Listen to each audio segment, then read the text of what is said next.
తలస్నానం చేశాక జుట్టు ఆరిపోవటానికి హెయిర్ డ్రైయర్ వాడచ్చా? ఇదే ఈరోజు టాపిక్. అయితే ఆఫీస్కి తొందరగా వెళ్ళిపోవాలను, లేకపోతే ఏదైనా అర్జెంట్ పని వచ్చో తలస్నానం తర్వాత జనరలీ హెయిర్ డ్రైయర్ అయితే వాడేస్తూ ఉంటాం కదా.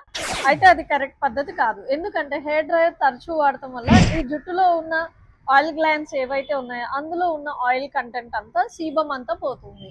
అలాగే హెయిర్లో న్యాచురల్ కండిషనింగ్ కాంపోజిషన్ కొంచెం ఉంటుంది, అది కూడా పోతుంది. దానివల్ల ఏమవుతుంది, హెయిర్ చాలా డ్రైగా బ్రిటిల్గా రఫ్గా అయిపోతుంది. బ్రిటిల్ అంటే తొందరగా తెగిపోయే అవకాశం ఉంటుంది, అలాగే హెయిర్ ఫాల్ ఎక్కువ అయ్యే ఛాన్స్ ఉంటుంది.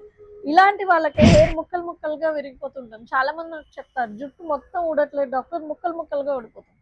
బికాజ్ దాని అర్థం ఏంటంటే హార్ష్ షాంపూ వాడుతున్నారు, లేదా హెయిర్ డ్రైయర్ బాగా వాడుతున్నారు. దానివల్ల హెయిర్ రఫ్గా అయిపోయి డ్రైగా అయిపోయి తగ్గిపోతుంది. కాబట్టి ఇక నుంచి టవల్తోనే డ్రై చేసుకోండి, హెయిర్ డ్రైయర్ వాడకూడదు.